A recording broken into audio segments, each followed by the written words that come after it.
اما بعد فاعوذ باللہ من الشیطان الرجیم بسم اللہ الرحمن الرحیم وَلَقَدْ أَخَذْنَا آلَ فِرْعَوْنَ بِالسِّنِينَ وَنَقْصٍ مِّنَ الثَّمَرَاتِ لَعَلَّهُمْ يَذَّكَّرُونَ صدق اللہ العظیم۔ آگے بڑھنے سے پہلے دو باتوں کی وضاحت ہو جائے۔ ایک تو تصحیح کرنی ہے مجھے اس بات کی کہ حضرت موسیٰ علیہ السلام جب نبوت سے سرفراز ہو کر مصر واپس آئے ہیں تو اس وقت جو بادشاہ تھا فرعون، وہ اصل میں اس بادشاہ کا بیٹا تھا جس بادشاہ کے زمانے میں کہ یہ بچے کی حیثیت سے دریائے نیل سے باہر نکالے گئے تھے اور جس کی گود میں گویا کہ پلے تھے۔ وہ فرعون بھی ابھی زندہ تھا، بوڑھا ہو چکا تھا، لیکن اس کے حضرت موسیٰ علیہ السلام کے محل میں آنے تک تو کوئی اولاد نہیں ہوئی تھی۔ بعد میں اسے بھی اللہ نے ایک بیٹا دیا اور اب وہ بیٹا جوان تھا، اور وہ بیٹا جو ہے حضرت موسیٰ علیہ السلام کے ساتھ محل میں پلا بڑھا تھا، بالکل ایسے جیسے بھائی ہوتے ہیں۔ تو اس کے دل میں بھی محبت بہت تھی، گویا کہ حضرت موسیٰ کی حیثیت بڑے بھائی کی تھی، اور اس فرعون کی جس کو اب اس باپ نے تخت سے دستبردار ہو کر اپنا زندہ ہونے کے باوجود سارے امور سلطنت جو ہے تفویض کر دیے تھے اپنے اس بیٹے کو، اس کے دل میں بھی محبت تھی اور اس نے بھی قتل کرنے سے گریز کیا۔ دوسری بات جو آخری آیت تھی 15ویں رکوع کی، یہ ہمارے لیے خاص طور پر لمحہ فکریہ ہے مسلمانان پاکستان کے لیے کہ ہم نے بھی تحریک پاکستان جو چلائی تو ہندوؤں کے غلبے کے خوف سے کہ اگر ہندوستان ایک وحدت کی حیثیت سے آزاد ہوا اور جو جدید دنیا کا جمہوری اصول ہے ون مین ون ووٹ، تو ہندو جو ہے اتنے غالب ہو جائیں گے کہ ہمیں دبا لیں گے، ہمیں ایکسپلائٹ کریں گے، ہماری تہذیب، تمدن، دین، مذہب، عقیدہ، زبان، ہر چیز کو برباد کریں گے۔ تو اللہ تعالیٰ نے ہمیں اس تحریک پاکستان میں جو بھی ہم نے کوشش کی اس میں کامیابی دی، اور بالکل یہی الفاظ وَيَسْتَخْلِفَكُمْ فِي الْأَرْضِ، اور تمہیں زمین میں طاقت عطا کرے، قوت عطا کرے، حکومت عطا کرے، فَيَنْظُرَ كَيْفَ تَعْمَلُونَ، پھر وہ دیکھے گا تم کرتے کیا ہو، تمہاری روش کیا رہتی ہے، تم پھر کیا طرز عمل اختیار کرتے ہو، تم واقعتاً اللہ کے بندے بنتے ہو اور اللہ ہی کی حکومت قائم کرتے ہو، یا یہ ہلدی کی گانٹھ جو تمہیں مل جائے تو اس کو لے کر تم پنساری بن کر بیٹھ رہتے ہو اور اپنی حکومت اور اپنی مرضی اور اپنی خواہشات کے مطابق وہ نظام وہاں کا چلاتے ہو۔ وَلَقَدْ أَخَذْنَا آلَ فِرْعَوْنَ، اور وہی قانون جو کہ سورہ انعام میں بھی آیا تھا، سورہ اعراف میں بھی، جب حضرت موسیٰ علیہ السلام آل فرعون کی طرف آئے تو اب یہ جو رد و قدح وہاں شروع ہوئی، تو اس دوران میں اللہ تعالیٰ نے قوم فرعون کے اوپر بہت سے چھوٹے چھوٹے عذاب بھیجنے شروع کیے تاکہ وہ ہوش میں آئیں، جاگیں۔ وَلَقَدْ أَخَذْنَا آلَ فِرْعَوْنَ، اور ہم نے پکڑا فرعون والوں کو بِالسِّنِينَ، بار بار قحط آ رہے ہیں، وَنَقْصٍ مِّنَ الثَّمَرَاتِ، اور فصلوں کی تباہی سے، لَعَلَّهُمْ يَذَّكَّرُونَ، شاید کہ وہ نصیحت پکڑے۔ فَإِذَا جَاءَتْهُمُ الْحَسَنَةُ، جب بھی کبھی درمیان میں حالات بہتر ہو جاتے تھے، اچھی صورتحال ہوتی تھی، قَالُوا لَنَا هَٰذِهِ، وہ کہتے تھے یہ تو ہمارے لیے ہے ہی، ہماری محنت کا، ہماری پلاننگ کا، ہماری مساعی کا، ہماری جدوجہد کا ثمرہ ہے۔ وَإِن تُصِبْهُمْ سَيِّئَةٌ، اور جب انہیں کوئی تکلیف آتی تھی، یطیروا بموسیٰ ومن معہ، تو اسے سمجھتے تھے کہ یہ موسیٰ اور اس کے ساتھیوں کی نحوست کی وجہ سے ہے۔ الا انما طائرهم عند اللہ، آگاہ ہو جاؤ کہ ان کی نحوست، ان کی شوبی قسمت جو ہے وہ اللہ کے ہاتھ میں ہے۔ ولکن اکثرهم لا يعلمون، لیکن ان کی اکثریت علم نہیں رکھتی، سمجھتے نہیں۔ وقالوا مهما تأتنا به من آیۃ لتسحرنا بها، اور وہ کہتے تھے بہت ہی چیلنجنگ انداز میں کہ اے موسیٰ، یہ تم اپنے جادو کے زور سے ہمارے اوپر جو جو چیزیں لا رہے ہو، جو مصیبتیں لا رہے ہو تاکہ تم ہم پر جادو کرو، فما نحن لک بمؤمنین، تو اس کے باوجود ہم ثابت قدم ہیں، صابر ہیں، ہم اپنے عقائد پر، اپنے نظام پر جمے ہوئے ہیں، ہم آپ کی بات ماننے والے نہیں ہیں۔ فارسلنا علیہم الطوفان، پھر ہم نے ان پر زیادہ بڑی مصیبتیں بھیجی، طوفان وجراد، اور ٹڈی دل جس سے کہ فصلیں چٹ ہو گئیں، القمل، اور چچڑیاں، یہ قمل ہی سے ملتی جلتی شے جو ہے کھٹمل ہے ہماری، یہ جو انسان کے لیے پسو اور جس طریقے سے کہ اس کے خون کو چوستی ہیں، والضفادع، اور مینڈک، اس کثرت سے مینڈک ہو گئے کہ کہ جو برتن اٹھاؤ اس کے اندر سے میڑک برآمد ہو رہا ہے، اور ظاہر بات ہے کہ اس سے گھن آتی ہے، ہانڈی میں سے میڑک پھلک کر نکل رہا ہے۔ والدمع، اور خون کی بارش، آیات مفصلات، یہ ہم نے نشانیاں بھیجی وقفے وقفے سے، ساری ایک دم نہیں کہ ایک مرتبہ ایک نشانی ہے پھر دوسری نشانی ہے۔ فاستکبروا وکانوا قوما مجرمین، اس کے باوجود وہ استکبار پر اڑے رہے، اور وہ بڑی ہی اڑیل قوم تھے، مجرم قوم تھے۔ ولما وقع علیہم الرجس، اور جب ان پر وہ مصیبت آ جاتی تھی، یعنی یہ کہ ہوتے ہوتے اب ان کی جو اکڑ خونی ہے اس میں کم سے کم یہ کمزوری واقع ہو گئی، یہ نرمی واقع ہو گئی جو آگے آ رہی ہے۔ ولما وقع علیہم الرجس، جب ان پر وہ عذاب آتا تھا، قالوا یا موسیٰ، تو وہ حضرت موسیٰ سے کہتے تھے، ادع لنا ربک بما عہد عندک، اپنے رب کو پکارو، دعا کرو جو تمہارا اس سے قول و قرار ہے، تمہارا عہد ہے اس کے ساتھ، تاکہ وہ ہمیں اس مصیبت سے نجات دے۔ لئن کشفت عنا الرجس، اگر اس نے ہم سے اس عذاب کو ہٹا دیا، کھول دیا، لنؤمنن لک، ہم تمہاری بات مان لیں گے۔ یہ ایمان کے ساتھ جب لام آتا ہے تو اس کے معنی وہ ایمان، ایک عقیدے والا ایمان نہیں ہوتا، مان لیں گے، تمہاری بات مان لیں گے۔ ایک ہے ایمان بے کے ساتھ، آمنت باللہ و ملائکتہ و کتبہ، تو با کے ساتھ جب آتا ہے پورے وثوق کے ساتھ، یقین کے ساتھ، گہرے اعتماد کے ساتھ، اور ایک ہے کسی کی بات سرسری طور پر مان لینا، تو وہ پھر ایمان لام کے ساتھ ہوتا ہے۔ لنؤمنن لک، ہم آپ کی بات مان لیں گے، وَلَنُرْسِلَنَّ مَعَكَ بنی اسرائیل، اور آپ کے ساتھ ہم بنی اسرائیل کو اس ملک سے جانے دیں گے۔ اصل میں وہ کیوں نہیں جانے دینا چاہتے تھے؟ اس لیے کہ ان کے لیے وہ بڑی ہی چیپ لیبر تھی، ان کے غلاموں کی حیثیت تھی، اور بڑے بڑے بھاری کام ان سے کرواتے تھے۔ احرام مصر کی تعبیر میں نہ معلوم کتنے اسرائیلیوں کی ہڈیاں جو ہے وہ دفن ہیں، بڑی بڑی چٹانیں جو ہیں وہ جب اوپر کھینچی جاتی تھی، اگر کوئی گرتی تھی تو ان کے بیسیوں نہیں سینکڑوں جو ہے ان کے اندر پس جاتے تھے۔ تو ظاہر بات ہے کہ وہ چیپ لیبر جو انہیں ملی ہوئی تھی اس کو چھوڑنے کے لیے آسانی سے وہ تیار نہیں تھے،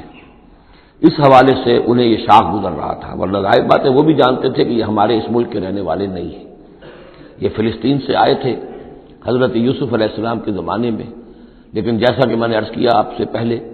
کہ ابتدا میں ان کے لیے وہاں بڑی آؤ بھگت رہی، بڑے عیش رہے، وہ پیرزادوں کی طرح ان کا احترام کیا گیا، انہیں بہترین زمینیں دی گئیں، جوشن کا علاقہ کہلاتا ہے جو نیل کا ڈیلٹا ہے، جو سب سے زیادہ زرخیز علاقہ ہے، وہ ان کو دیا گیا، وہاں یہ لوگ جو زمیندار بنے۔ لیکن اس کے بعد جب وہ نیشنلسٹ ریولوشن آیا تو بات ساری جو ہے وہ الٹی ہو گئی، تو فرمایا کہ ہم بھیج دیں گے آپ کے ساتھ بنی اسرائیل کو۔ فلما کشفنا عنہم الرجس، لیکن جب ہم ان سے وہ مصیبت کو دور کر دیتے تھے، الی اجل ہم بالغوہ، ایک مدت تک کے لیے کہ جس تک وہ پہنچ جائیں، لیکن ظاہر بات ہے کہ ہر ایک چیز کے لیے ایک مدت ہے، اس کے اندر ہی وہ بات ختم ہوتی ہے۔ اذا ہم ینکثون، تو پھر وہ اپنے عہد سے پھر جاتے تھے، اپنا وہ وعدہ جو تھا وہ اس کو توڑ دیتے تھے۔ فانتقمنا منہم، اب now cutting a long story short, بس ہم نے ان سے انتقام لیا۔ فاغرقناہم فی الیم، اور ہم نے انہیں سمندر میں غرق کر دیا، بانہم کذبوا بآیاتنا، اس لیے کہ انہوں نے ہماری آیات کو جھٹلایا، وکانوا عنہا غافلین، اور یقیناً وہ ہماری ان آیات سے تغافل برتتے رہے۔ وَأَوْرَثْنَا الْقَوْمَ الَّذِينَ كَانُوا يُسْتَضْعَفُونَ مَشَارِقَ الْأَرْضِ وَمَغَارِبَهَا الَّتِي بَارَكْنَا فِيهَا، اور وارث بنا دیا ہم نے اس زمین کے مشرق و مغرب کا جس کو کہ ہم نے بابرکت بنایا ہے۔ یہاں میں مشارق الارض آ کر ذرا بات کے سمجھنے میں مشکل ہو جاتی ہے، یہ خاص ایک ترتیب ہے رزم کے حوالے سے۔ مراد یہ ہے کہ اس زمین کا وارث بنا دیا جس زمین کو ہم نے بابرکت بنایا ہے، اس کے مشرق اور مغرب پر قبضہ دلا دیا اس قوم کو کہ جس کو دبا لیا گیا تھا۔ یہ زمین فلسطین ہے، ارض فلسطین، اس لیے کہ قرآن مجید میں بھی ہے الذی بارکنا حولہ، سبحان الذی اسری بعبدہ لیلا من المسجد الحرام الى المسجد الاقصی الذی بارکنا حولہ لنریہ من آیاتنا۔ تو یہ سرزمین فلسطین جو ہے یہ اس اعتبار سے بھی مبارک ہے کہ سینکڑوں انبیاء یہاں رہے اور دفن ہوئے، حضرت ابراہیم علیہ السلام کے بعد سے لے کر، اور یہ کہ نہ معلوم کتنے طویل عرصے تک یہ انبیاء کا مدفن بھی رہا اور ان کا مسکن بھی رہا۔ پھر یہ کہ بڑی زرخیز علاقہ بھی ہے۔ تو ہم نے اس قوم کو کانوا یستضعفون، جو دبا لیے گئے تھے، مصر میں جو دبے ہوئے تھے، پسے ہوئے تھے، ان کو وارث بنا دیا اس زمین کے مشرق اور مغرب کا، مشارق الارض و مغاربها التی بارکنا فیہا، جس میں ہم نے برکتیں رکھی ہیں۔ وتمت کلمۃ ربک الحسنی علی بنی اسرائیل، اور تیرے رب کی اچھی بات، اچھا وعدہ بنی اسرائیل کے حق میں پورا ہو گیا، بما صبروا، جو صبر انہوں نے کیا،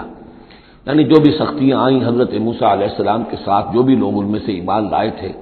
انہوں نے واقعتاً ثابت قدمی دکھائی،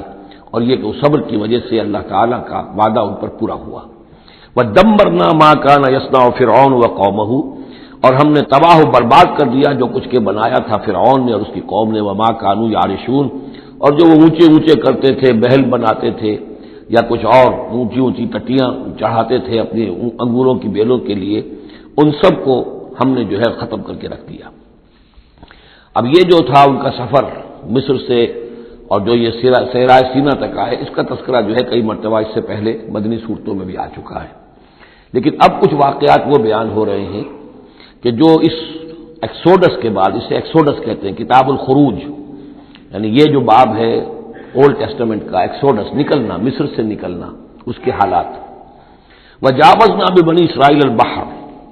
اور پار اتار دیا ہم نے بنی اسرائیل کو سمندر کے یا دریا کے، فاتوا علی قوم، تو ان کا گزر ہوا، پہنچے وہ ایک ایسی قوم پر، یعکفون علی اصنام لہم، جو اعتکاف کرتے تھے اپنے اپنے بتوں کا۔ یہ لفظ ذرا یہاں پر نوٹ کیجئے، اعتکاف کرنا۔ اصل میں جو فلسفہ ہے بت پرستی کا، جسے کہ آج کے دور میں ڈاکٹر رادھا کرشنن، جو ایک زمانے میں ہندوستان کے صدر بھی رہے ہیں، بہت بڑے فلسفی تھے، بلکہ ایک دور میں یوں سمجھیے کہ دنیا میں دو ہی فلسفیوں کا ڈنکا بج رہا تھا، ایک فلسفی مذہبی قسم کا اور وہ ڈاکٹر رادھا کرشنن تھے، اور ایک فلسفی ملحد قسم کا وہ برٹرنڈ رسل تھا، اور یہ دونوں تقریباً ایک ہی عمر کے ہم عمر، اور دونوں ہی 90 سے اوپر ہو کر فوت ہوئے ہیں۔ تو ڈاکٹر رادھا کرشنن نے ہندوستان کے فلسفے کو گویا کہ زندہ کر دیا اپنی تصنیفات کے ذریعے سے۔ اس نے بت پرستی کا جو فلسفہ بیان کیا وہ یہ کہ ہم یہ نہیں سمجھتے کہ ان بتوں میں کچھ ہے، یہ تو اصل میں بت تو ہم کسی ڈیٹی، کوئی بھی دیوی یا دیوتا کے نام پر بناتے ہیں، اس کے دھیان کرنے کے لیے، کنسنٹریشن نہیں ہو سکتی، خو کرے پے کرے محسوس ہے انسان کی نظر، انسان جو ہے مراقبہ کرتا ہے۔ اگر آپ جو مراقبہ کرنا چاہتے ہیں، اللہ کے ساتھ دھیان لگانا چاہتے ہیں، کیسے لگائیں؟ لیکن اگر کسی تصویر کو سامنے رکھ لیں تو پھر توجہ کو مرکوز کرنا آسان ہو جائے گا۔ یہ ہے ان کا فلسفہ بت پرستی کا۔ تو اعتکاف اسی کو کہتے ہیں، جو ابھی آپ جن کو بھی اللہ توفیق دے گا اصل صحیح ہو کہ سال میں یہ 10 دن آدمی نکال لے کہ اپنی توجہات کو ہر چیز سے، دنیاوی معاملات سے، ان سے ہٹا کر اور اللہ تعالیٰ کی ذات پر وہ مرکوز کرے،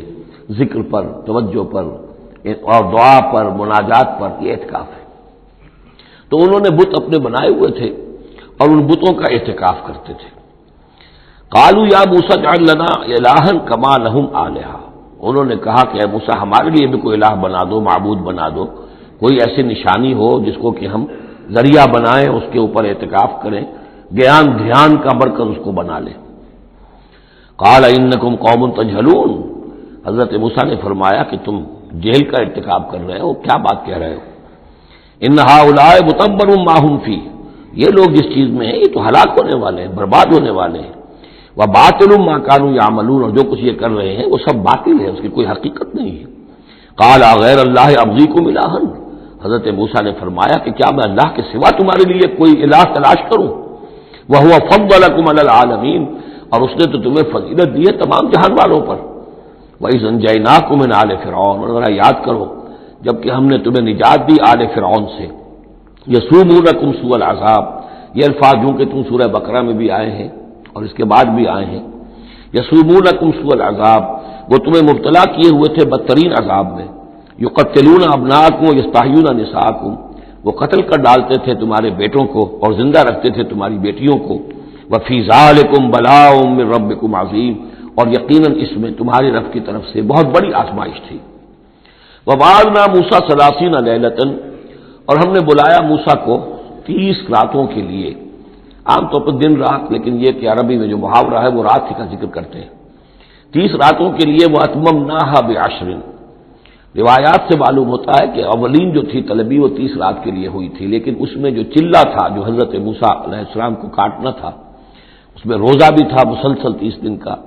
تو اس میں یہ ہے کہ کسی وقت ان سے ضبط نہیں ہو سکا،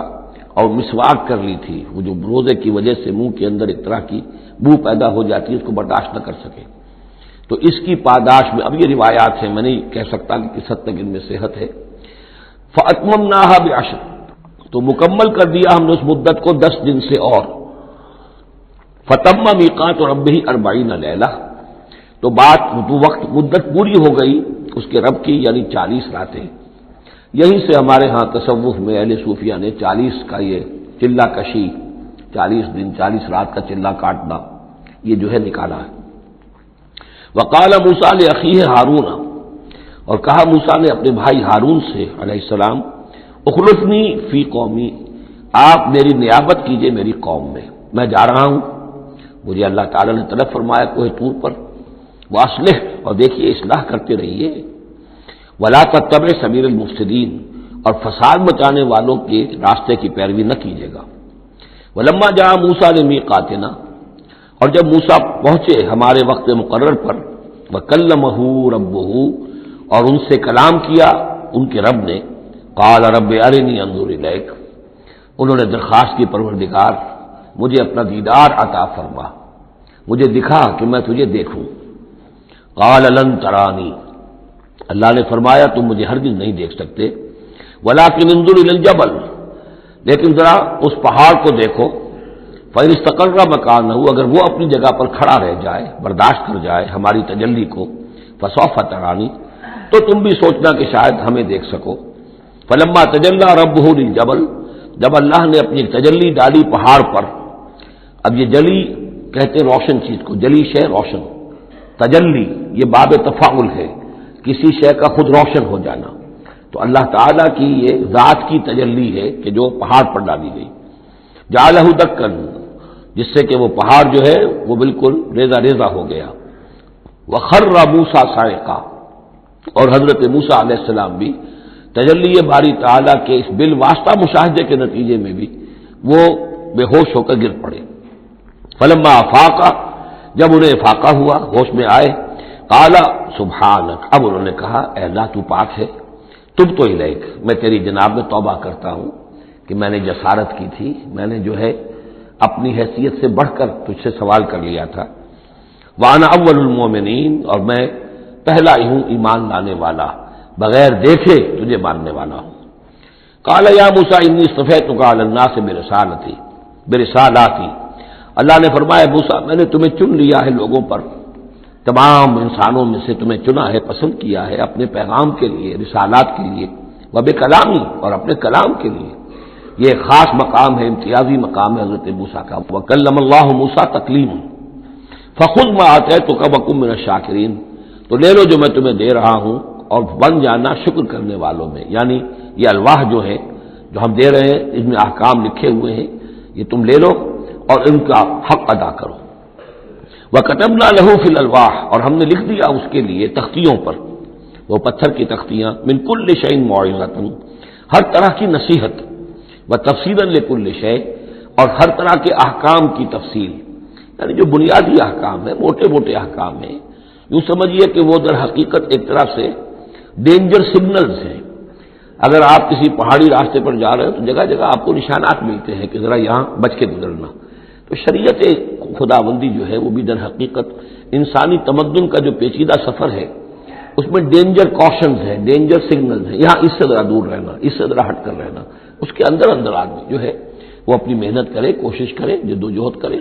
مباحات کے دائرے کے اندر جو بھی اس کا ہے چوائس اس کو اختیار کر لے، لیکن جو محرمات ہیں وہ حدود ہیں، تلک حدود اللہ فلا تقربوها، تو شریعت کی جو آسمانی شریعت ہے اصل بنیاد یہی ہے کہ زندگی کے ہر گوشے سے متعلق چند موٹے موٹے احکام دے دیے، اس کے اندر جو ہے وہ کھلا چھوڑ دیا انسان کو کہ اب اس کے اندر اپنی سمجھ سے، اپنے اجتہاد سے، اپنی کوشش سے، اپنی عقل کو بروئے کار لا کر کام کرو۔ وَكَتَبْنَا لَهُ فِي الْأَلْوَاحِ مِن كُلِّ شَيْءٍ مَوْعِظَةً وَتَفْصِيلًا لِكُلِّ شَيْءٍ فَخُذْهَا بِقُوَّةٍ، تو اے موسیٰ اس کو تھام لو مضبوطی کے ساتھ، وَأَمُرْ قَوْمَكَ، اور اپنی قوم کو بھی حکم دو، يَأْخُذُوا بِأَحْسَنِهَا، کہ وہ اسے پکڑیں، اس کو تھامیں اس کی بہترین صورت کے اندر۔ اس کے مراد کیا ہے کہ ہر معاملے کے اندر درجے ہوتے ہیں، آپ کو ایک چیز بتائی جا رہی ہے، اس میں ایک درجہ اونچا ہے، ایک اس سے کمتر ہے، آپ اونچے سے اونچے درجے کی طرف آنے کی کوشش کیجیے. یہی بات جو ہے مسلمانوں سے بھی پھر کہی گئی ہے. آخری پاروں میں ہم دیکھیں گے چل کر کہ وہ لوگ کہ جو کلام کو سنتے ہیں یستمعون القول فیتبعون احسنہ، وہ کلام کو سنتے ہیں پھر جو اس کی بہترین بات ہوتی ہے اس کو اختیار کرتے ہیں. ایک یہ ہوتا ہے آدمی سوچتا کچھ اور کمی والی بات ہو جائے، ڈھیل ہو جائے، رعایت ہو جائے، چلیے پاس مارکس مجھے مل جائیں، مجھے فرسٹ ڈویژن نہیں چاہیے، مجھے سیکنڈ ڈویژن نہیں چاہیے، ڈسٹنکشن نہیں چاہیے، پاس ہی ہو جاؤں. لیکن یہ معاملہ دین میں نہیں ہونا چاہیے. یہ معاملہ دنیا میں کرو، دین میں اچھے سے اچھا، اعلی سے اعلیٰ، جیسا کہ ہم پڑھ چکے ہیں سورہ مائدہ کے اندر اذا اتقوا وآمنوا وعملوا الصالحات ثم اتقوا وآمنوا ثم اتقوا واحسنوا واللہ يحب المحسنین. ہے جستجو کہ خوب سے ہے خوب تر کہاں، کیوں نہیں بہتر سے بہتر کی طرف جاتے؟ جتنا آج وقت لگا رہے ہو دین کے لیے اس سے زیادہ لگاؤ کل، اور پرسوں سے آگے تمہارا قدم پڑنا چاہیے، نہ یہ کہ آدمی جو ہے وہ پیچھے کی طرف دیکھے. وَأَمُرْ قَوْمَكَ يَأْخُذُوا بِأَحْسَنِهَا، اس کا جو بہترین رخ ہے اس کو اختیار کریں. سَأُرِيكُمْ دَارَ الْفَاسِقِينَ، ان قریب میں تمہیں وہ گھر دکھا دوں گا جو اس وقت فاسقوں کے قبضے میں ہے. یعنی یہاں جو کچھ ہوا ہے کوہ طور جو ہے وہ سمجھ لیجئے کہ وہ سینائی پیننسلا کا جو ساؤدرن ٹپ ہے وہاں پر ہے تقریباً کوہ طور. تو گویا کہ خلیج سویز کو کراس کیا یا کہیں سے کسی جھیل کو کراس کر کے مصر سے آئے سینائی پیننسلا میں، پھر یہ کہ خلیج سویز کے ساتھ ساتھ ہو کر ساؤدرن ٹپ تک پہنچ گیا پورا قافلہ. یہاں پڑاؤ رہا ان کا طویل عرصے تک، اور یہیں پر پھر حضرت موسیٰ علیہ السلام طلب کیے گئے کوہ طور پر. وہاں سے اب واپس آ گئے. اب ان سے کہا گیا کہ آگے بڑھو اور خلیج عقبہ کے ساتھ ساتھ ہو کر داہنی جو ہے کھاڑی جو ہے ریڈ سی کی، اس سے آگے بڑھو اور فلسطین میں جا کے اب تمہیں جنگ کرنی ہے. تمہارا وہ ملک جو ہے جو تم چھوڑ کر آئے تھے تقریباً جو سمجھیے کہ 700-800 برس پہلے یا اس کے آس پاس، اب اس کے اوپر قبضہ ہے مشرکوں کا، کافروں کا، جاہلوں کا. اب اس اپنی سرزمین کو ان سے آزاد کرانے کے لیے اب تمہیں جہاد کرنا ہے، وہ جس کا ذکر ہم سورہ مائدہ میں پڑھا ہے.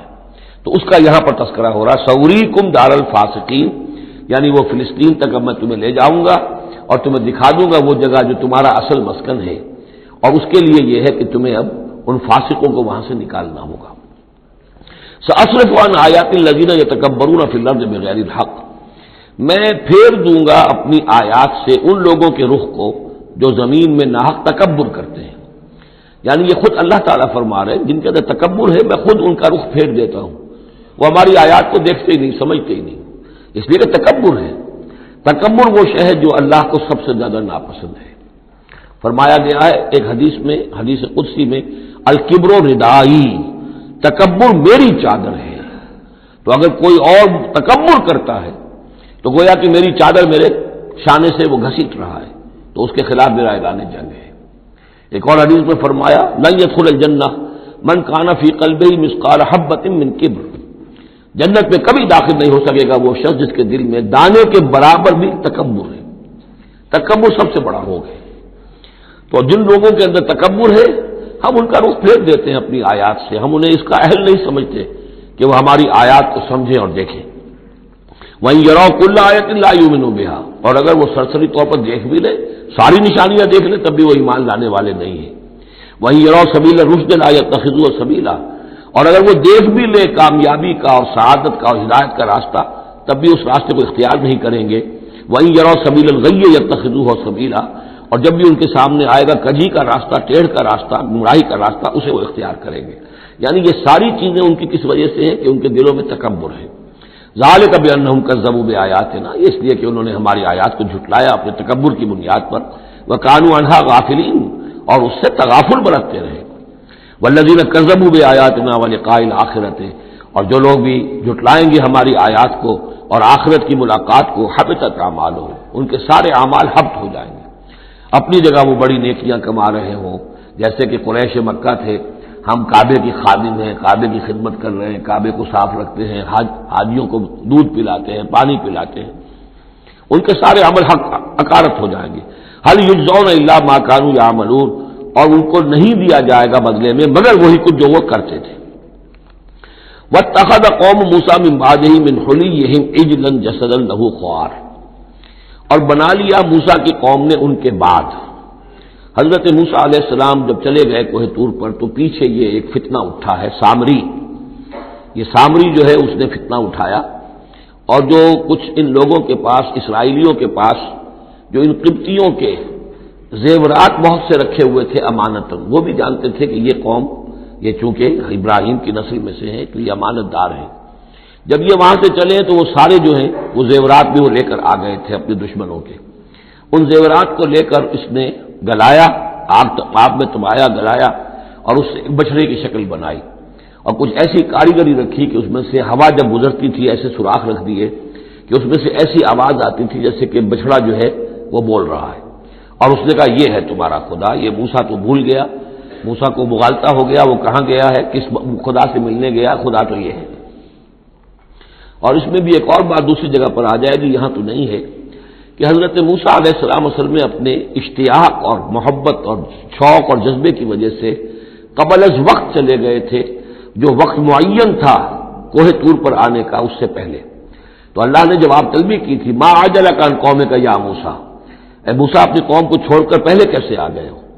اور انہوں نے جواب دیا، اجلت الیک رب لترضی، پروردگار میں جلدی آیا تاکہ تو راضی ہو جائے، تو میرا شوق دیکھ، میرا اشتیاق دیکھ، تیری محبت، تجھ سے گفتگو اور کلام کی جو میرے اندر شوق ہے اس کی وجہ سے آیا ہوں۔ تو گویا کہ وہ تو شاباش کی توقع رکھتے تھے، یہاں ڈانٹ پڑ گئی، ما عجلک عن قومک یا موسیٰ قال عجلت الیک رب لترضی، لیکن اللہ نے فرمایا فإنا فتنا قومک من بعدک، تمہاری اس عجلت کی وجہ سے ہم تمہاری قوم کو تمہارے بعد فتنے میں ڈال چکے ہیں۔ تو جلدی خیر کے لیے بھی نہیں کرنی چاہیے، خیر کے کام کو بھی عین وقت پر سہج پکے سو میٹھا ہو۔ تو اضل لهم سامری نے انہیں گمراہ کر دیا ہے، وہ تذکرہ ہو رہا ہے۔ من حلیہم، زیوروں سے، عجلاً جسداً، ایک بدن سا بنایا بچڑے کا سا، لہو خوار، جس میں گائے کی سی آواز آتی تھی۔ الم یروا انہ لا یکلمہم، کیا انہوں نے یہ نہیں غور کیا کہ وہ نہ ان سے بات کر سکتا ہے، وہ گدھے کی سی یا گھوڑے کی سی یا بچڑے کی سی آواز سے تو کوئی بات نہیں بنتی، ولا یہدیہم سبیلا، نہ انہیں وہ کوئی راستہ بتا سکتا ہے۔ اتخذوہ وکانوا ظالمین، انہوں نے اسی کی عبادت شروع کر دی، اسے معبود بنا لیا، اور وہ تھے بہت ظالم۔ ولما سقط فی ایدیہم ورأوا انہم قد ضلوا، اور جب ان کے ہاتھوں کے طوطے اڑ گئے، پچھتاوا ہوا، یعنی ان میں سے بھی گویا کہ 3 حصوں میں قوم تقسیم ہو گئی۔ ایک قوم، بڑا حصہ قوم کا وہ رہا جو اس گناہ میں شریک نہیں ہوا، ایک حصہ وہ تھا کہ جو کچھ دیر کے لیے شریک رہا لیکن فوراً ہوش میں آ گیا بعد میں، تیسرا حصہ وہ تھا جو حضرت موسیٰ علیہ السلام کی واپسی تک اس پر اڑا رہا، جازم رہا۔ تو یہاں اس درمیانی طبقے کا ذکر ہو رہا ہے، وَلَمَّا سُقِطَ فِي أَيْدِيهِمْ وَرَأَوْا أَنَّهُمْ ضَلُّوا، جب ان کے ہاتھوں کے طوطے اڑ گئے، ان کے پچھتاوا طاری ہوا، اور انہوں نے سوچا ہم تو گمراہ ہو گئے، ہم کیا کر بیٹھے۔ قَالُوا لَئِن لَّمْ يَرْحَمْنَا رَبُّنَا، انہوں نے کہا کہ اگر ہمارے رب نے ہم پر رحم نہ فرمایا، وَيَغْفِرْ لَنَا، اور اگر ہمیں بخش نہ دیا، لَنَكُونَنَّ مِنَ الْخَاسِرِينَ، تو ہم تو ہو جائیں گے بہت خسارے والوں میں سے۔ وَلَمَّا رَجَعَ مُوسَىٰ إِلَىٰ قَوْمِهِ غَضْبَانَ أَسِفًا، تو جب موسیٰ لوٹے اپنی قوم کے پاس، غضبان آصفا، غضبان یہ فعلان کے وزن پر، رحمان کے وزن پر، نہایت غضبناک۔ حضرت موسیٰ علیہ السلام کا مزاج بھی جلالی تھا، پھر یہ کہ اتنی بڑی گمراہی، اور یہ اللہ تعالیٰ نے کوہ طور ہی پر بتا دیا تھا کہ تمہاری قوم پیچھے فتنے میں پڑ چکی ہے اور وہ گمراہ ہو چکی ہے۔ فَإِنَّا فَتَنَّا قَوْمَكَ مِن بَعْدِكَ وَأَضَلَّهُ السَّامِرِي، تو وہاں سے آئے ہی ہیں تو غضبناک تھے، غضبان آصفا، نہایت افسوس میں بھی اور سخت غضبناک۔ قال بئس ما خلفتمونی من بعدی، یہ خطاب حضرت ہارون سے بھی ہو سکتا ہے اور اپنی پوری قوم سے بھی ہو سکتا ہے۔ بری ہے میری نیابت جو تم نے کی ہے میرے بعد، عاجلتم امر ربکم، تم نے اپنے رب کے معاملے کے اندر جلدی کی، میرا انتظار کرتے، اگر اس نے کچھ بنا ہی دیا تھا، کوئی شوبدہ دکھایا تھا، میرے آنے تک انتظار کر لیتے، میں تمہیں بتاتا اس کی حقیقت کیا ہے۔ وَأَلْقَى الْأَلْوَاحَ، اور انہوں نے وہ جو تختیاں لے کر آئے تھے کوہ طور سے، تورات والی، وہ تو ایک طرف ڈال دی۔ وَأَخَذَ بِرَأْسِ أَخِيهِ يَجُرُّهُ إِلَيْهِ، اور غضبناک ہو کر اپنے بھائی حضرت ہارون علیہ السلام کے سر کے بال پکڑ لیے اور اپنی طرف کھینچا غصے میں، یہ تم نے کیا کیا میرے پیچھے، یہ میں تمہیں خلیفہ بنا کر گیا تھا۔ قال ابن امہ، انہوں نے کہا اے میرے ماں جائے، اے میرے ماں کے بیٹے، ان القوم استضعفونی، قوم نے مجھے دبا لیا تھا، مجھے بے بس کر دیا تھا، وقادوا یقتلوننی، اور وہ تو میرے قتل پر آمادہ ہو گئے تھے، میں نے انہیں روکا، میں نے منع کیا، لیکن وہ اس درجے اس معاملے کے اندر آگے بڑھ گئے تھے، قالوا یقتلوننی، وہ تو مجھے قتل کرنے پر آمادہ تھے، فلا تشمت بی الاعداء، تو دیکھیں اب مجھ پر آپ دشمنوں کو ہنسنے کا موقع نہ دیں۔ ایک تو آپ کے پیچھے انہوں نے مجھے دبایا، میری توہین کی، مجھے قتل کرنے تک پر آمادہ ہو گئے، اب وہ دیکھیں گے کہ موسیٰ بھی آئے ہیں تو میرے بال آپ پکڑ کر کھینچ رہے ہیں اور میری توہین کر رہے ہیں، تو اس پر تو دشمن اور ہنسے گا۔ فلا تشمت بی الاعداء، شماتت اعداء یہ ہمارے ہاں پھر اردو زبان میں محاورہ ہے، ولا تجعلنی مع القوم الظالمین، اور مجھے ان ظالموں کے ساتھ نہ کر دیجئے، میں ان کے ساتھ نہیں ہوں، نہ میں نے ان کے ساتھ اتفاق کیا ہے، میں روکتا رہا، منع کرتا رہا۔ قال رب اغفر لی ولاخی، اب حضرت موسیٰ نے دعا کی اللہ سے، پروردگار بخش دے مجھے بھی اور میرے بھائی کو بھی، وادخلنا فی رحمتک، اور ہمیں داخل فرما اپنی رحمت میں، وانت ارحم الراحمین، اور یقیناً تو ہے تمام رحم کرنے والوں میں سب سے بڑھ کر رحم فرمانے والا۔ ان الذین اتخذوا العجل سینالهم غضب من ربهم، اب یہ فیصلہ انہوں نے دیا، یقیناً جن لوگوں نے اس بچڑے کو اپنا معبود بنایا، ان قریب ان پر آئے گا غضب ان کے رب کی طرف سے، گویا کہ قتل مرتد کی سزا جس کا ذکر ہم سورہ بقرہ میں پڑھ چکے ہیں۔ وذلۃ فی الحیات الدنیا، دنیا میں ذلت بھی آئے گی، وکذالک نجزی المفترین، اور اسی طریقے سے بہتان باندھنے والوں کو، جھوٹ گھڑنے والوں کو ہم جزا دیتے ہیں۔ والذین عملوا السیئات ثم تابوا من بعدها وآمنوا، البتہ جن لوگوں نے کچھ دیر کے لیے یہ غلط کام کیا تھا لیکن پھر وہ توبہ کر لی انہوں نے، من بعدها اس کے بعد، وآمنوا اور ایمان لے آئے، ان ربک من بعدها لغفور الرحیم، تو یقیناً اس کے بعد آپ کا رب جو ہے غفور الرحیم ہے۔ جن سے عارضی طور پر یہ بات ہو گئی تھی پھر انہوں نے توبہ کر لی، ان کے لیے تو مغفرت ہے، اللہ تعالیٰ معاف فرمائے گا، غفور الرحیم ہے۔ البتہ جو اب تک اس پر اڑے رہے ہیں ان کے لیے یہ حد جاری کی جائے گی۔ یہ بالکل ایسے ہی جیسے سورہ مائدہ میں ہم نے پڑھا ہے محاربے والی آیت میں، کہ اگر کوئی ڈاکو ہے، راہزن ہے، کوئی ملک کے اندر فساد مچا رہے ہیں، تو اگر اس سے پہلے کہ تم ان پر قابو پاؤ اگر وہ توبہ کر لے تو پھر ان کے لیے معاملہ اور ہوگا، پھر ان کے ساتھ نرمی بھی ہو سکتی ہے، معاف بھی کیا جا سکتا ہے، لیکن اگر قابو پا لو تو پھر ان کی سزا بہت سخت ہے، لیکن قابو پانے سے پہلے توبہ کر لے تو ان کے لیے نرمی۔ اسی طرح یہاں معاملہ ہے۔ وَلَمَّا سَكَتَ عَنْ مُوسَى الْغَضَبُ، جب موسیٰ کا غصہ کو ٹھنڈا پڑا، اخذ الالواح، اب انہوں نے وہ تختیاں اٹھائیں، وفی نسختها هدى ورحمۃ للذین هم لربهم یرہبون، اور اس کی تحریر میں لکھا ہوئی تھی رحمت، ہدایت بھی اور رحمت بھی ان لوگوں کے حق میں جو اپنے رب سے ڈرتے ہیں، اپنے رب کا تقوی اور خوف رکھتے ہیں۔ واختار موسیٰ قومہ 70 رجلا لمیقاتنا، اب ایک تو سزا دے دی گئی، ایک تو پرج ہو گئی، اور یہودی جو ہیں جنہوں نے کہ آخری وقت تک اس کے اوپر قائم رہے انہیں قتل کر دیا گیا۔ اب اس کے بعد ایک اجتماعی توبہ کے لیے حضرت موسیٰ علیہ السلام نے اپنی قوم کے 70 سرکردہ افراد کو لیا، واختارا چن لیا، اختار موسیٰ قومہ 70 رجلا لمیقاتنا، اللہ تعالیٰ ہی نے طلب فرمایا ہے، ہمارے وقت مقررہ کے لیے چن لیے موسیٰ نے اپنی قوم میں سے 70 سرکردہ افراد۔ فلما اخذتهم الرجفۃ، جب وہ آئے ہیں کوہ طور پر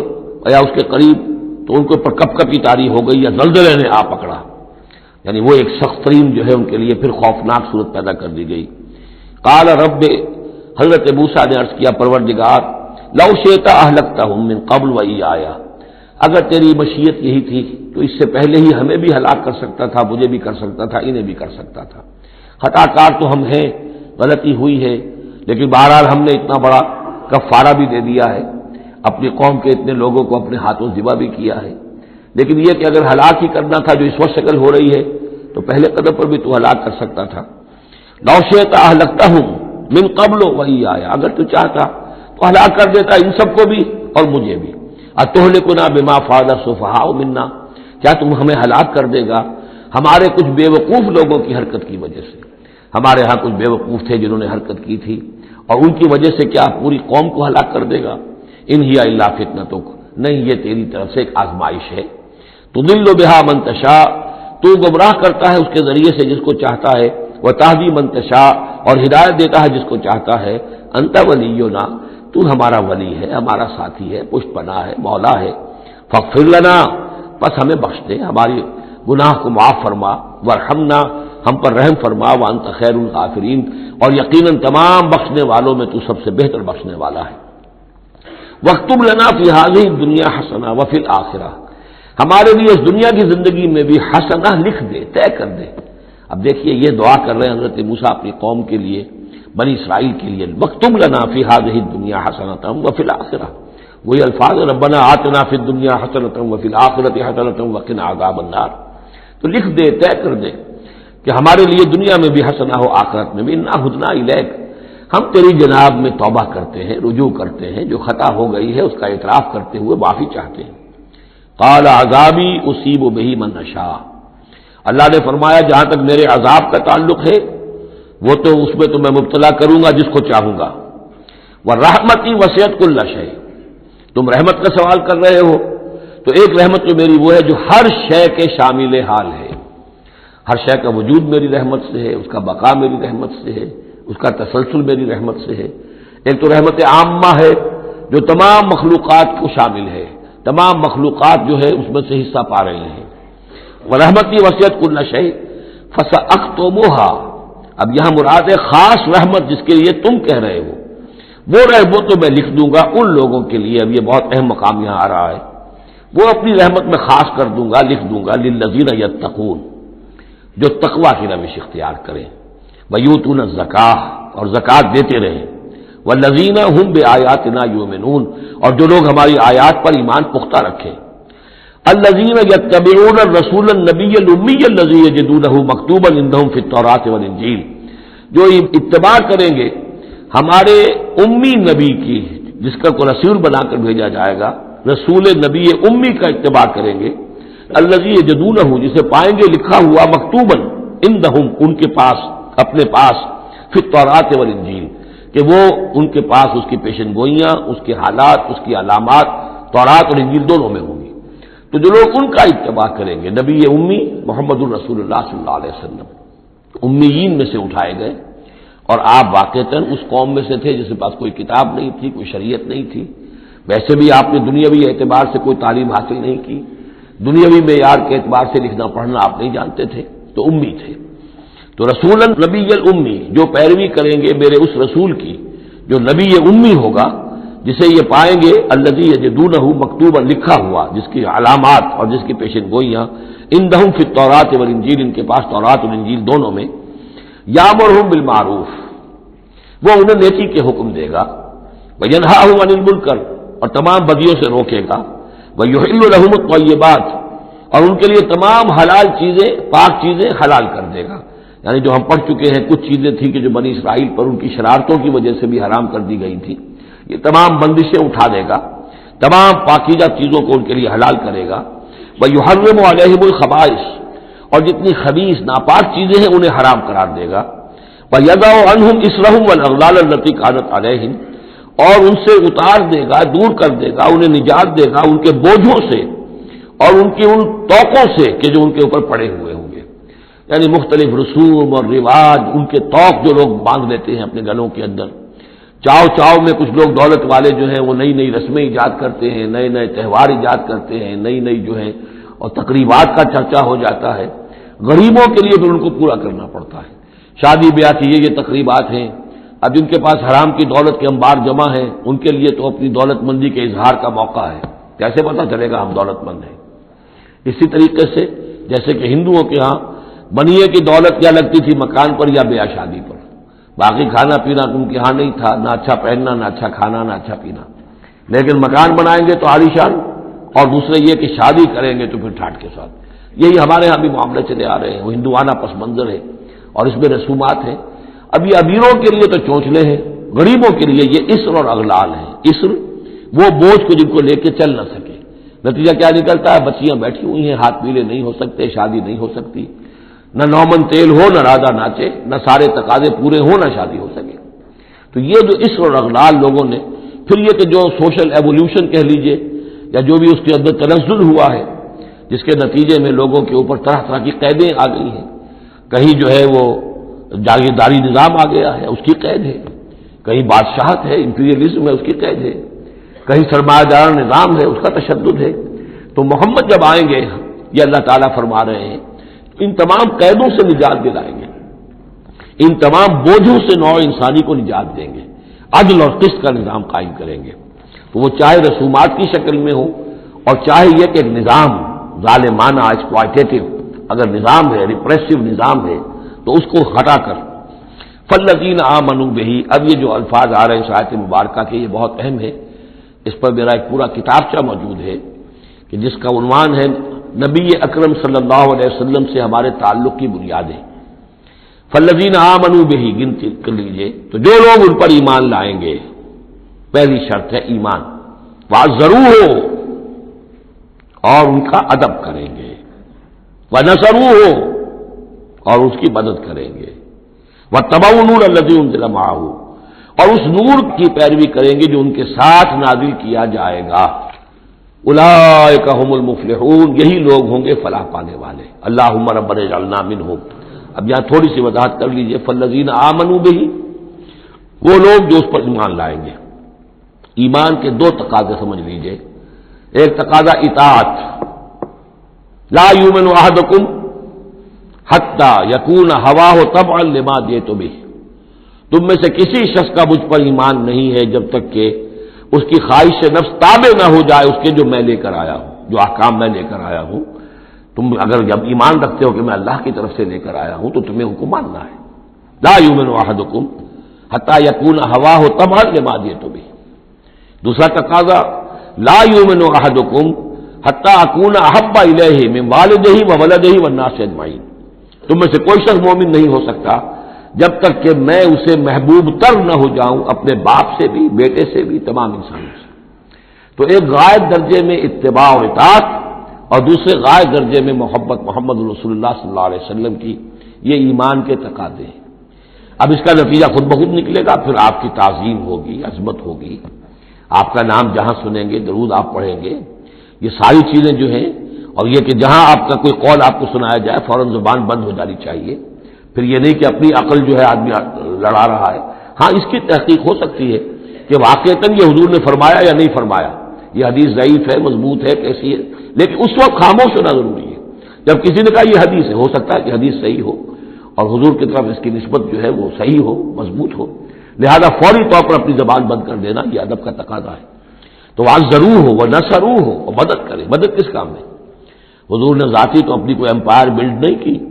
نہ آپ نے اپنے لیے کوئی جاگیر بنائی، نہ کوئی جائیداد بنائی، کس کام کے لیے نصرت چاہیے تھی؟ اللہ کے دین کے لیے،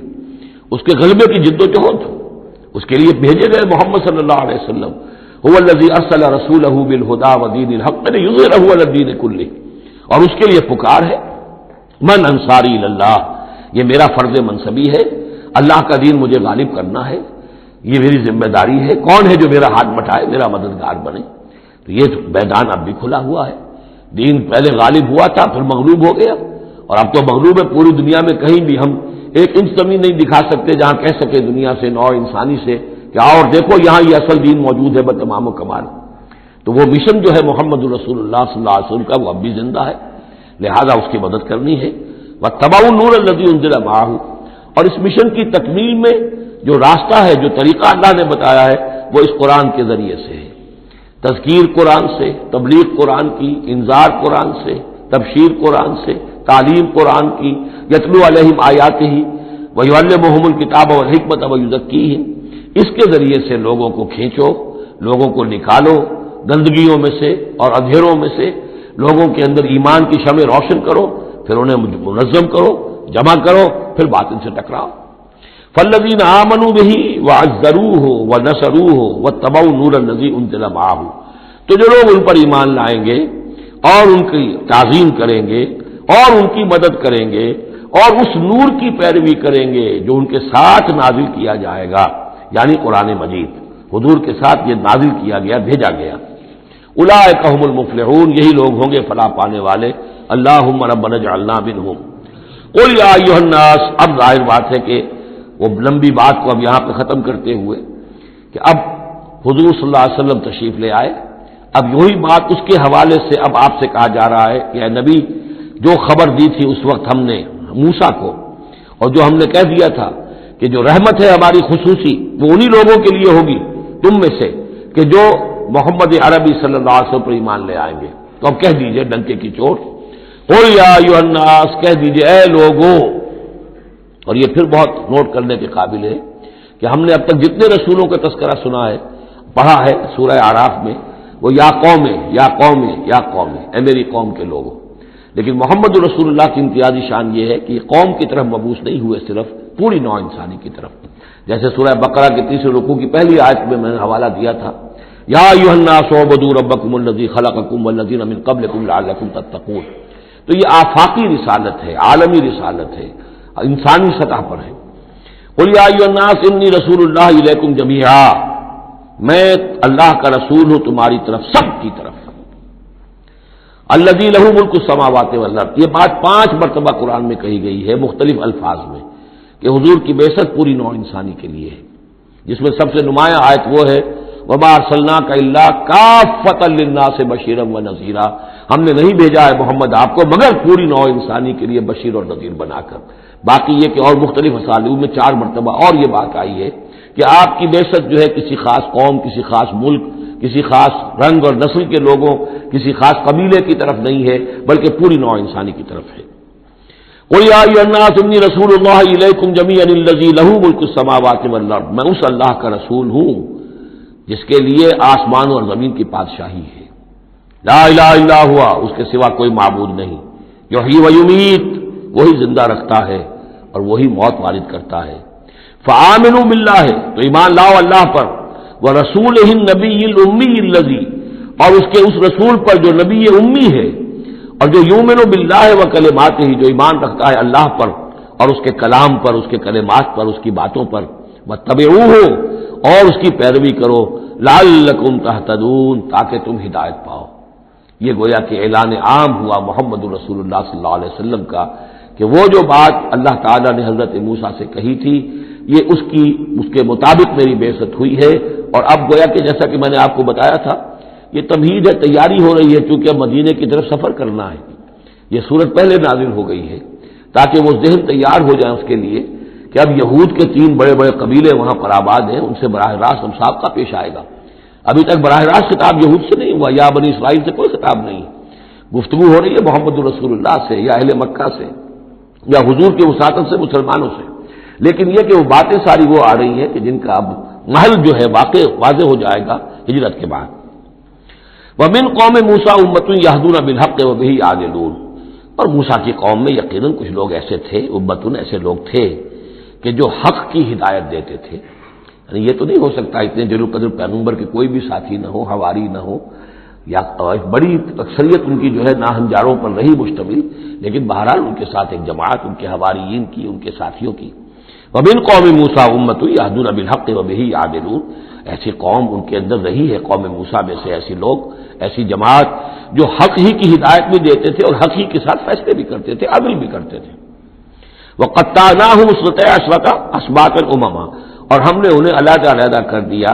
12 بڑی بڑی قبیلوں کی جماعت میں، اسباط امما، بار جماعتیں بن گئی علیحدہ علیحدہ، ان کی امتیں بن گئی، علیحدہ قبیلے بن گئے. کیونکہ یہ 12 بیٹے تھے حضرت یعقوب علیہ السلام کے اور ان میں سے ہر ایک سے ایک قبیلہ چلا ہے. تو ابھی وہ انسان کا جو تمدنی ارتقاء جو ہے ابھی قبائلی دور میں تھا، لہذا اس قبائلی نظام ہی کو اللہ تعالیٰ نے ان کے لیے باقی رکھا. چنانچہ پانی بھی جب دیا تو 12 چشمے، تاکہ ہر قبیلے کا چشمہ علیحدہ ہو اور یہ آپس میں لڑے جھگڑے نہیں. ہر قبیلے کا کوئی اپنا سردار ہے، اس کا اپنا ایک نظام ہے، کوئی نزاع ہو گیا ہے تو وہ آپس میں اس کو حل کر سکتے ہیں. لیکن اگر بین القبائل معاملہ ہو جائے تو پھر اس کو حل کرنا جو ہے مشکل ہو جائے گا. وَأَوْحَيْنَا إِلَىٰ مُوسَىٰ إِذِ اسْتَسْقَاهُ قَوْمُهُ، اور ہم نے وحی کی موسیٰ کی طرف جب کہ پانی طلب کیا ان سے اس کی قوم نے، أَنِ اضْرِب بِعَصَاكَ الْحَجَرَ، کہ اپنے اسی عصا سے، اپنی لاٹھی سے ضرب لگائیے چٹان پر. فَانبَجَسَتْ مِنْهُ اثْنَتَا عَشْرَةَ عَيْنًا، تو اس میں سے 12 چشمے پھوٹ بہے. یہ بات ہم پڑھ چکے ہیں سورہ بقرہ میں. قَدْ عَلِمَ كُلُّ أُنَاسٍ مَشْرَبَهُمْ، ہر قبیلے نے، ہر قوم نے پہچان لیا، معین کر لیا اپنے مشرب کو. مشرب یہ بھی اس میں ظرف ہے، پینے کی جگہ، اپنا گھاٹ معین ہو گیا. یہ چشمہ ہمارا، یہ چشمہ ان کا، یہ چشمہ ان کا ہے، یہ بنی لاوی کا ہے، یہ فلاں کا ہے، بنی یہودا کا ہے. وَظَلَّلْنَا عَلَيْهِمُ الْغَمَامَ، اور ہم نے ان کے اوپر سائبان ابر کا طاری کر دیا تاکہ دھوپ سے بچیں. وَأَنزَلْنَا عَلَيْهِمُ الْمَنَّ وَالسَّلْوَىٰ، اور ہم نے ان پر من اور سلوہ کے ذریعے انہیں خوراک ہم پہنچائی. اتارا ان پر ہم نے من اور سلوہ. کلوا من طیبات ما رزقناکم، کھاؤ ان پاکیزہ چیزوں میں سے کہ جو ہم نے تمہیں رزق میں دی ہیں، وما ظلمونا، اور انہوں نے کوئی ہم پر ظلم نہیں کیا، ہم پر کیا ظلم کر سکتے تھے، ہمارا کیا بگاڑ سکتے تھے۔ پہلے بھی الفاظ آئے ہیں، کہیں میں تیزی میں غلط ترجمہ کر گیا ہوں کہ ہم نے ان پر کوئی ظلم نہیں کیا، وما ظلمناہم ہوتا تو ہم نے ان پر ظلم نہیں کیا، وما ظلمونا، انہوں نے ہمارا کیا بگاڑا، ہمارا کیا بگاڑ لیں گے۔ ایک حدیث قدسی میں آتا ہے کہ میرے بندو،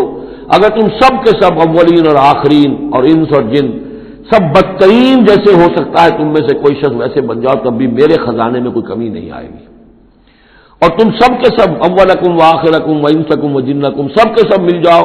اور بہترین میرے مطیع بن جاؤ، میرے بندگی کرنے والے بن جاؤ، میرے خزانے میں کوئی اضافہ نہیں ہوگا، میں تو غنی ہوں۔ تو وما ظلمونا، انہوں نے ہم پر ہمارا کچھ نہیں بگاڑا، ولکن کانوا انفسہم یظلمون، لیکن وہ خود اپنی ہی جانوں پر ظلم کرتے رہے۔ وَإِذْ قِيلَ لَهُمُ اسْكُنُوا هَٰذِهِ الْقَرْيَةَ، اور یاد کرو جب ان سے کہا گیا تھا کہ آباد ہو جاؤ اس بستی میں، یہ جیریکو، اریحا،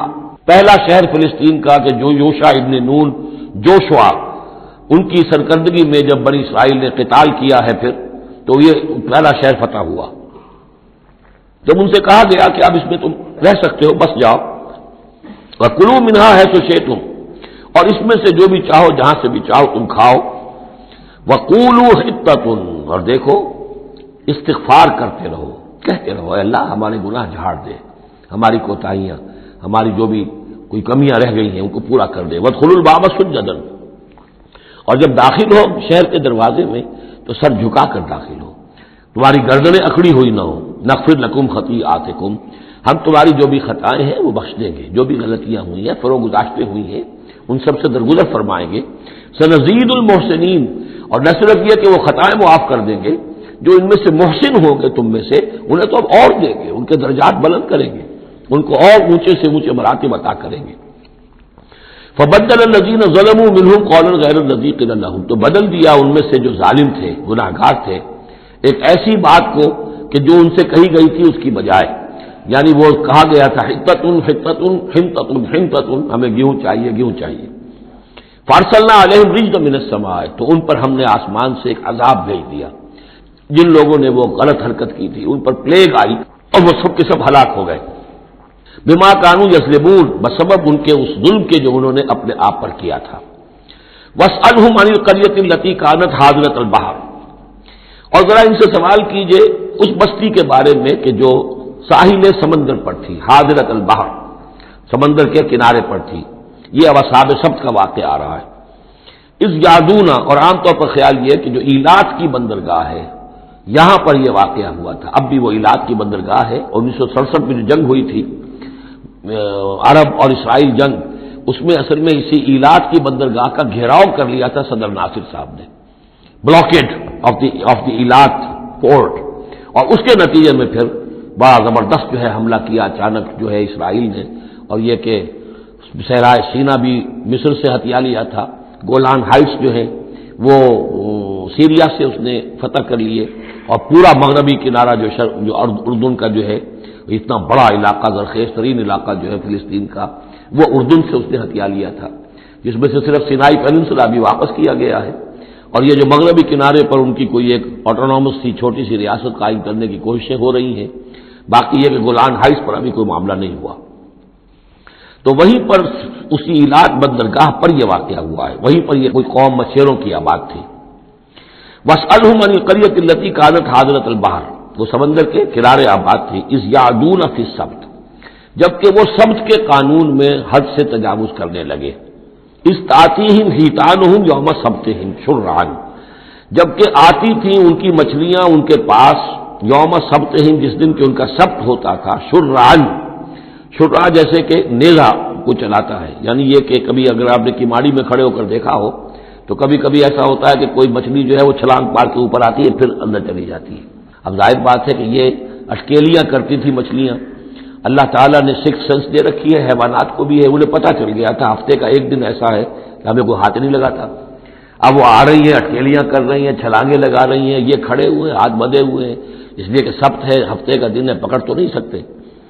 تو شرعاً آتے تھے جسے نیزے چل رہے ہوں، وہ یوم لا یثبتون لا آتیہم، جس دن سبت نہیں ہوتا تھا یعنی باقی 6 دن وہ دور کہیں گہرے پانی میں چلی جاتی تھی، اور گہرے پانی میں جا کے مچھلیوں کا پکڑنا جو ہے اس وقت تک تو انسان کے پاس آلات نہیں تھے. کذالک نبلوہم بما کانوا یفسقون، اس طرح ہم نے انہیں آزمایا تھا، ایک بڑی آزمائش میں ڈال دیا کہ دیکھیں یہ کتنے ثابت قدم رہتے ہیں، شریعت کے حکم پر قائم رہتے ہیں اور فاقہ برداشت کر لیتے ہیں، یا یہ کہ شریعت کے ساتھ کوئی استہزاء کرتے ہیں، تمسخر کرتے ہیں. وَإِذْ قَالَتْ أُمَّةٌ مِّنْهُمْ، یہاں بھی نوٹ کر لیجئے کہ جیسے وہاں معاملہ ہوا 3 حصوں میں یہ قوم تقسیم ہو گئی. ایک حصہ وہ تھا کہ جس نے اس گناہ میں حصہ نہیں لیا اور وہ منع بھی کرتا رہا کہ مت کرو، دیکھو نہیں منکر کا فریضہ سر انجام دیتا رہا. یہ اللہ تعالیٰ کا، وہ کرتے کیا تھے؟ ہفتے کے روز گئے، گڑھے کھودے اور سمندر کا پانی اس میں لے آئے ساحل کے ساتھ گڑھے کھود کر، تو اس کے ساتھ مچھلیاں بھی آ گئیں. واپسی کا راستہ کر دیا بند، مچھلی کو ہاتھ نہیں لگایا، ہفتے کو اتوار کو جا کے مچھلی پکڑ لی. تو فائدہ کیا ہوا؟ اصل میں ہفتے کا قانون تو یہ تھا کہ ہفتے کا دن تم لگاؤ اللہ کی یاد میں، ذکر میں، عبادت میں، تورات پڑھو، پڑھاؤ، سیکھو، سکھاؤ. 6 دن تم کام کرو دنیا کا، اپنی معاش کا، 7واں دن تم فارغ رکھو اللہ کے لیے، دین کے لیے.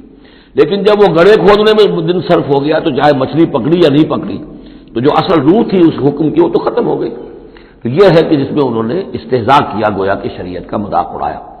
اب ایک تو وہ تھے کہ جنہوں نے نہ تو اس جرم میں حصہ لیا اور وہ منع بھی کرتے رہے. ایک وہ تھے کہ جو حصہ تو نہیں لیا جرم میں لیکن منع نہیں کرتے تھے، خاموش رہتے تھے. تیسرے وہ تھے کہ جو جرم کے اندر باقاعدہ جری ہو کر وہ حصہ لے رہے تھے. تو اب جو لوگ منع کر رہے تھے ان سے انہوں نے کہا جو منع نہیں کر رہے تھے، جو خود بھی نہیں کر رہے تھے لیکن منع بھی نہیں کر رہے تھے.